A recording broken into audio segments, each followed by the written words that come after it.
안녕하세요. 심석고등학교 교육과정부입니다. 선생님 지금 여기 어딘가요? 여기는 지금 학교 도서관이에요. 휴일에 도서관인데 조용하죠? 시험 기간이다 보니까 우리 둘만 있어요. 그럼 오늘 심석고등학교 교육과정 시작할까요?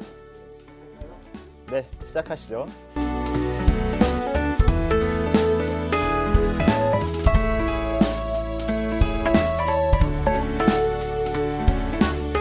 어, 2022 개정 교육과정에 적용되는 2025 학년도 걱정이 많으시죠? 아무래도 대학 입시를 생각하면서 고등학교 입학을 결정해야 하는 상황이라 학생, 학부모님들의 걱정이 많으실 것 같습니다. 다들 아시다시피 많이 바뀝니다. 하지만 심하게 걱정하실 필요는 없다고 봐요. 작년부터 이런저런 많은 정보가 쏟아지고 있어요. 유튜브를 보면 각종 입시회사들부터 유명 강사들까지 각종 콘텐츠를 쏟아내고 있는데요. 자세히 보면 공포 마케팅 같은 것도 보이고요. 잘 와닿지 않는 콘텐츠도 많습니다. 또 우리 화도읍이라는 동네의 지역 사정까지 고려한 콘텐츠는 없다 보니까 뭔가 남 얘기 같은 그런 거리감도 있으실 거예요. 영상이 너무 길면 따분하니까요. 우리 심석고등학교의 2025 학년도 신입생들에게 적용되는 교육과정을 특징 중심으로 짧게 요약하여 설명드리겠습니다.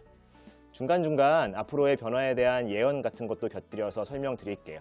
참고로 유튜브를 통해서 보시는 분들은 제목 아래에 있는 링크를 통해서 심석고 교육과정 편제를 다운받아 보실 수 있습니다. 우선 고교학점제라는 게 뭐냐? 간단합니다. 3년, 고등학교 3년 6개 학기 동안 교과 174학점을 이수하면 졸업시켜 주겠다는 거예요. 2학점에서 4학점까지 다양한 과목들이 있는데요. 이걸 각각 이수해야 하는 거죠. 물론 몇 가지 세부 조건이 있습니다.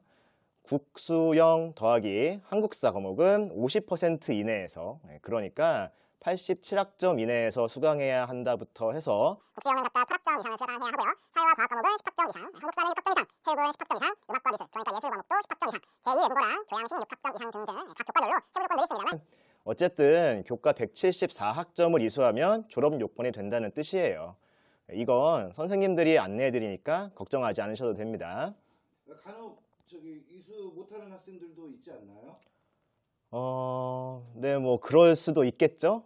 아주 간혹 그런 일이 있을 수도 있어요. 최소 성취 수준이라고 하는 게 있는데요. 이걸 충족시키지 못한 학생들은 그대로 두면 미이수가 돼서 졸업 학점을 못 채울 수도 있습니다. 그런데 걱정 안 하셔도 됩니다. 조금 불편하지만 보충 지도를 받으면 결국 이수 처리를 해드려요. 졸업 못할 걱정은 안 하셔도 될 겁니다. 학교 생활 기록부에 이 성적 반영되는 방식이 달라진다고 하는데 어떤가요? 네, 그렇습니다. 성적을 반영하는 방식이 크게 4가지가 있습니다. 첫 번째는 5등급 상대평가, 1, 2, 3, 4, 5등급 이렇게 구분하는 것과 5단계 성취평가, A, B, C, D, E로 성취도를 나타내는 이거를 함께 산출하는 과목이 있어요. 대부분의 과목이 여기에 해당하는데요. 1등급은 상위 10%까지입니다. 기존에 4%였던 게 10%로 늘었으니까 1등급 받는 학생이 2.5배가량 늘어나게 되죠. 그리고 중간 석차에 해당하는 등급이 과거에는 5등급이었는데요. 이젠 3등급을 받게 됩니다. 바로 체감하시기는 힘드시겠지만 1에서 2등급을 받는 학생이 상위권을 차지한다고 보시면 되겠고요. 2에서 4등급을 섞어서 받는 친구들이 중위권을 형성할 거예요. 그리고 무엇보다 학생부에 표준 편차를 표시하지 않습니다. 이게 정말 큰 변화예요. 표준 편차요. 이거 어려운데, 학생부에서 표준 편차를 제공하지 않으면 대체 뭐가 달라지는 거죠? 표준 편차라는 게 통계학 용어라서 어렵죠. 네, 학생의 성적과 관련해서 간단히 말씀드리면 평균과 표준 편차만 있으면 이걸 역으로 계산해서 학생의 등수를 추정하는 게 가능합니다. 아주 정확하지는 않습니다만 대충은 학생의 등수를 추정하는 게 가능하죠. 내년에 입학하는 학생들의 학생부에는 이게 표시되지 않습니다. 즉, 대학에서는 평균만 보고 학생의 수준을 파악해야 하는 거죠. 쉽지 않겠죠? 또 있습니다. 표준 편차를 제공하지 않으면 학생뿐만 아니라 학교의 수준도 가늠하기가 어려워져요.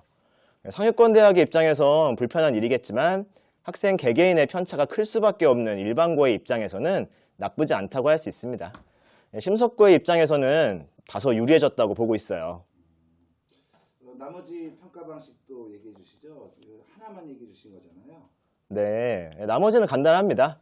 두 번째 평가 방식은 5단계 성취평가만 실시하는 건데요. 절대평가죠. 문제는 이게 사회와 과학 선택 과목들 중에서도 융합 선택 과목에만 해당이 돼요. 9과목으로 많지가 않습니다.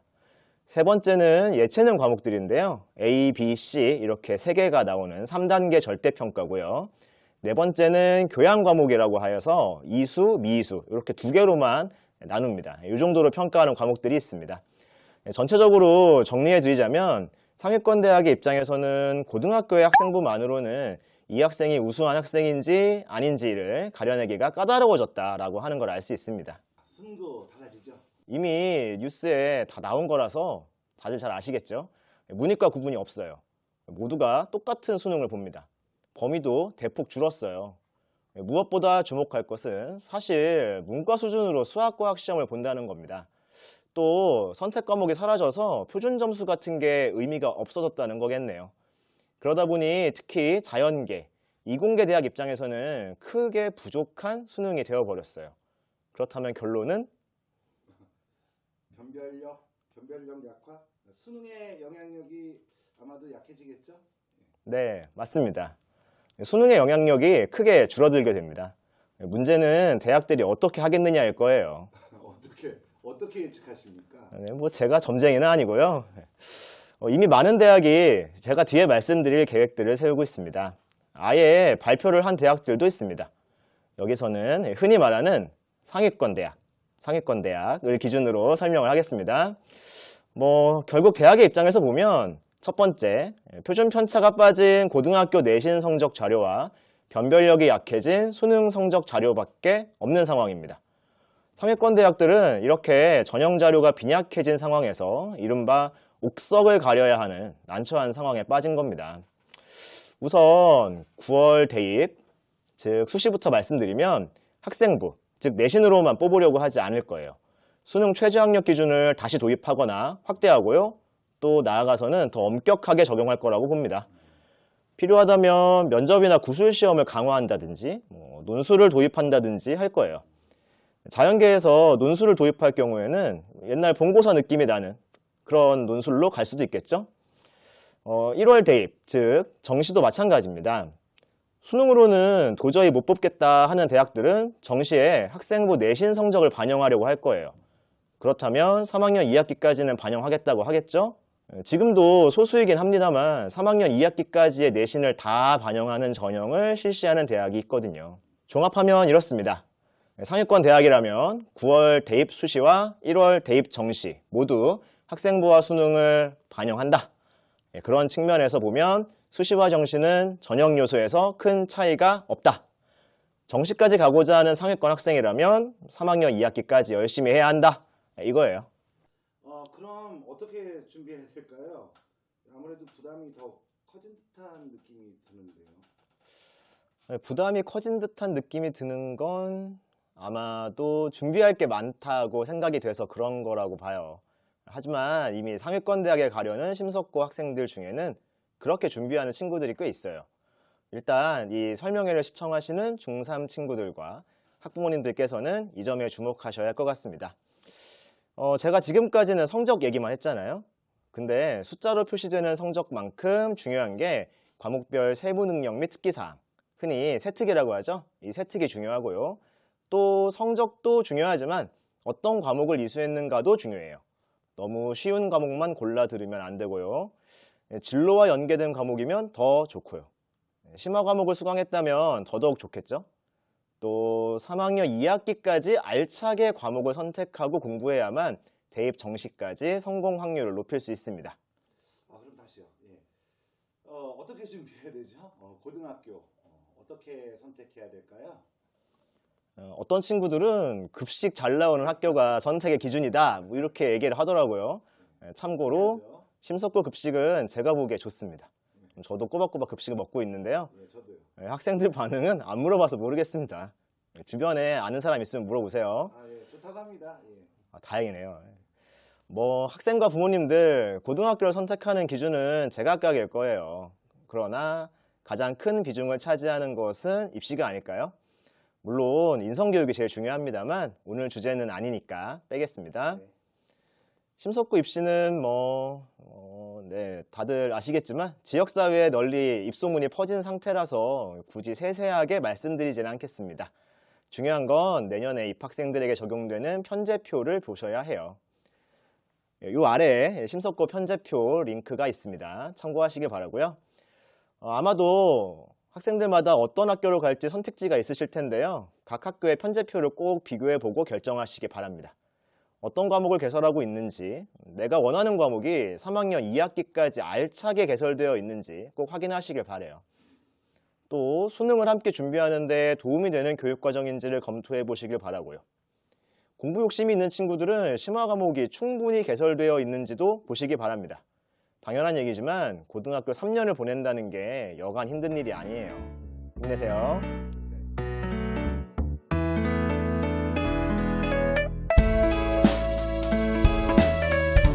그럼 심석고등학교의 편제표를 좀 볼까요? 특징 중심으로 살펴주시죠. 네, 우선 저희 심석고는 총 36학급입니다. 꽤 큰 학교죠. 그래서 선생님도 많습니다. 그게 장점이에요. 아니 교사가 많은 게 무슨 장점이죠? 장점 맞습니다. 교육부에서 제시한 보통교과라는 게 있거든요. 국수영사과에만 대충 80개 정도의 과목이 있어요. 저희는 선생님들이 많다 보니 그 과목 대부분을 편제할 수 있었습니다. 정말 몇 과목 빼고는 다 편제했어요. 학생 입장에서는 과목 선택의 폭이 넓은 거죠. 교사 수가 적은 학교들은 이렇게 하기가 쉽지 않습니다. 그리고 우리 학교는 학기당 편제를 1학년 때는 31학점씩, 2학년 때는 29학점씩, 3학년 때는 27학점씩으로 불균등하게 편제했습니다. 이게 아마도 다른 학교와 가장 큰 차이일 것 같아요. 근데 이제 보통은 학기당 29학점씩 균등하게 하지 않나요? 이게 좀 좋을 것 같은데. 네, 보통 대부분의 학교들이 그렇게 편제를 했습니다. 제가 확인해 본 결과 구리나 명주 관내 대부분 몇 개 학교를 빼고 매 학기 29학점씩 균등하게 편제를 했더라고요. 물론 장단점이 있을 거예요. 하지만 우리는 생각을 좀 달리 해보기로 했습니다. 3학년은 수능을 준비해야 하는 아주 중요한 시기예요. 이럴 때 학생들에게 혼자 공부할 수 있는 시간을 줄 필요가 있다고 봤습니다. 시간표를 빽빽하게 짜서 고통을 주지 말자는 거죠. 일주일 34시간, 월요일부터 목요일까지 4일 동안 7교시, 금요일날 하루 6교시, 다 곱하고 더하면 총 34시간인데요. 그 중에 공강 시간이 4시간이나 생기는 거죠. 금요일 빼면 월요일부터 목요일까지 하루 평균 1시간의 자습 시간이 보장됩니다. 수능을 준비하고 때로는 수행평가도 준비해야 하는 친구들에게는 매우 소중한 시간이 될 거예요. 학생들을 배려하는 설계가 필요하다고 봤습니다. 또 있습니다. 수시모집에서 학생부는 3학년 1학기까지 반영하죠. 이렇게 불균등하게 학점 편제를 하게 되면 29학점씩 균등하게 들었던 다른 학교 친구들보다 2학점, 즉 한 과목을 더 이수하고 수시모집에 들어가게 됩니다.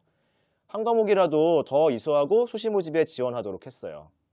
한 과목이면 뭐 큰 차이는 아니야, 이렇게 무시하신다고 하실 수도 있는데 모르겠어요. 학생들에게 저희가 생각하기에 조금이라도 유리한 조건을 만들어주고 싶은 마음을 담아서 교육과정을 만들었다는 것만 말씀드릴게요.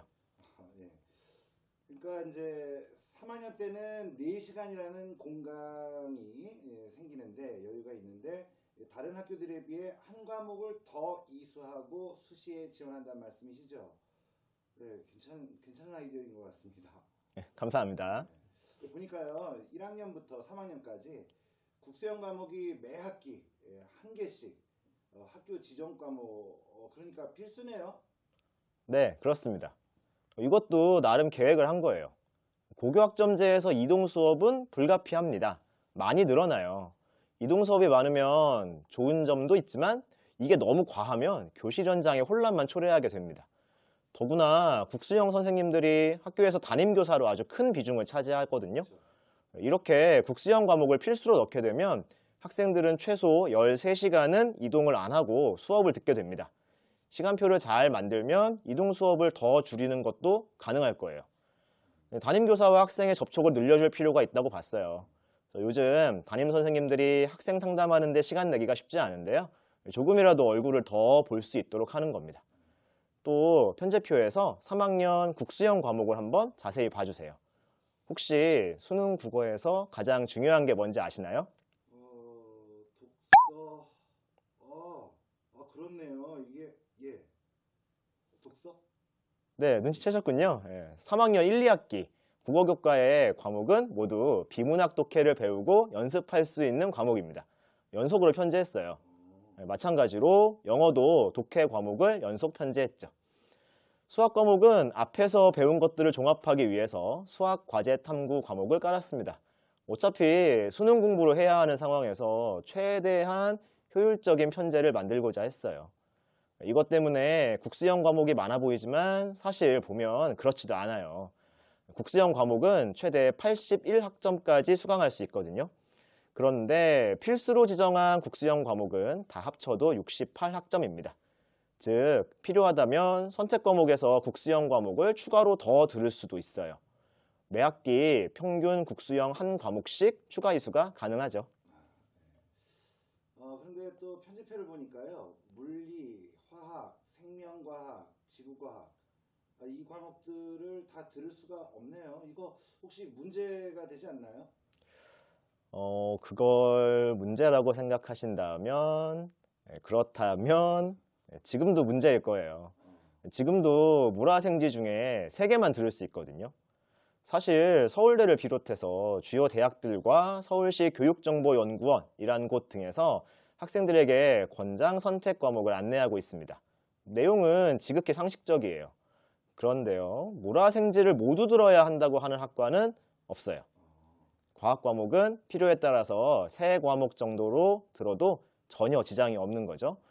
예를 들어서 약학과를 가고 싶다면, 그렇다면 생명과학과 화학을 반드시 선택하고 물리학이나 지구과학 중에 하나를 추가로 들으면 되는 겁니다. 전혀 문제가 없어요.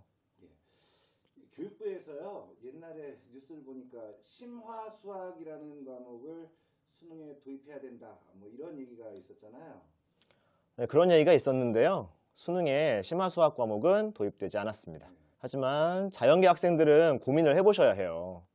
심화수학에 해당하는 과목이 기하와 미적분 2거든요. 자연계 상위권 대학에 가고자 하는 학생이라면 수능에는 안 나오더라도 이 2과목을 수강하라고 안내할 예정입니다. 그리고 욕심을 더 부려야겠다면 특목고 과목인 전문수학과 고급화학도 들을 것을 추천합니다. 저희는 정시 학생부 반영에 대비해서 3학년 2학기에 이 2 고급 과목을 편제했습니다. 예체능 과목에서도요. 뭔가 특징이 보입니다. 조금 달라진 것 같아요. 큰 변화는 아니고요. 일단 실기, 그림을 그리거나 노래를 부르거나 뭐 악기 연주 이런 거 힘들어하는 친구들이 꽤 있어요. 저도 학교 다닐 때 힘들었거든요. 예, 저도요. 저희가 다소 늦은 감은 있습니다만 감상 과목을 선택할 수 있도록 했고요. 또 한편으로는 미대나 음대를 가고 싶어하는 친구들이 있을 거 아니겠어요? 그래서 3학년 1학기에 미술과 음악 과목을 추가로 편성했습니다. 음대나 미대 지망생들을 위해 추가 이수가 가능하도록 말이죠. 조건이 허락하면 미대 입시를 준비하는 학급이 만들어질 수도 있어요. 그 밖에 다른 특징이 될 만한 거, 자랑거리가 있다면 말씀해 주실까요? 어느 학교나 그렇겠지만 3학년 2학기에 신경을 많이 쓸 수밖에 없습니다. 학생들 부담은 줄여주면서 대입 정시에 유리한 조건을 만들어줘야 한다는 건데요. 그러면서도 뭔가 특별한 과목을 개설해주면 좋겠다는 생각까지. 우선 우리 심석고등학교는 방금 말씀드린 전문수학이나 고급화학 같은 특목고 과목을 개설합니다. 과거 우리 학교 입시 성과를 종합해보면 이런 고급 과목에 대한 수요는 충분할 거라고 예상하고 있습니다. 아마도 한두 번씩은 나올 거라고 보고 있어요. 일반고에서 정시에 학생부 전형까지 대비한다고 했을 때 고급 과목은 학생들에게 상당히 유리한 조건으로 작용할 거라고 봅니다. 또 전문 수학의 경우에는 수능 고난이도 문제에 접근하기도 좋겠죠. 근데 이제 만약에요. 고급 과목, 전문 수학하고 고급 화학 이 2개를 동시에 듣는 친구들, 이 친구들은 굉장히 힘들 수도 있겠네요. 네, 그럴 수도 있어요. 대신 이럴 땐 인간과 철학, 문화유산과 미래 이런 교양 과목을 함께 수강하면 부담을 줄일 수 있습니다. 교양 과목이라서 평가도 이수, 미이수로 처리가 되니까요. 미이수 처리될 일은 없겠죠? 참고로 문화유산과 미래 과목은 고시 외 과목으로 올해 처음 도입한 건데요. 흔한 과목은 아닙니다. 학생들에게 차별화된 인문학적 소양을 심어줄 상당히 유익한 과목이죠. 무엇보다 재미있고 내용이 아주 쉽습니다. 예, 그 밖에 하실 말씀이 있으시면 마무리해 주시죠. 이제 시간 거의 다 돼갑니다. 네, 영상 길어지면 지루해지죠? 사실 오늘 말씀드린 것 말고도 정보 컴퓨터 교과에서도 변화가 있었고요. 교양 과목에 대해서도 더 말씀드릴 게 많습니다. 다른 자료들도 살펴봐 주시고요. 무엇보다 저희 심석고의 장점이라고 한다면 농어촌 지역의 사립학교라는 점을 들 수 있을 것 같습니다. 농어촌 지역의 사립고등학교가 전국적으로 보면 그렇게 많지가 않아요. 예, 그리고 또 규모가 이렇게 큰 사립학교도 별로 없죠. 사립학교다 보니 법이 허용하는 범위에서 자율성을 발휘하기가 용이합니다. 내년도 신입생 교육과정이 그렇게 해서 만들어졌습니다. 또 선생님들의 이동이 많지가 않아요. 농어촌 전형의 장점에 대해서는 다들 잘 아실 텐데요. 선생님들의 이동이 적다 보니 지금 보시는 것과 같은 이게 청진학이라는 프로그램인데요. 이런 입시 데이터를 굉장히 오랫동안 누적 관리하면서 입시에 대응하고 있습니다. 효과도 톡톡히 보고 있죠. 참고로 비밀 자료예요. 아무쪼록 고등학교 선택에 오늘 설명 영상이 큰 도움이 되었기를 바랍니다. 화도지역 중3 학생들 내년에 교실에서 봅시다. 끝까지 시청해 주셔서 감사합니다. 수고하셨습니다. 예.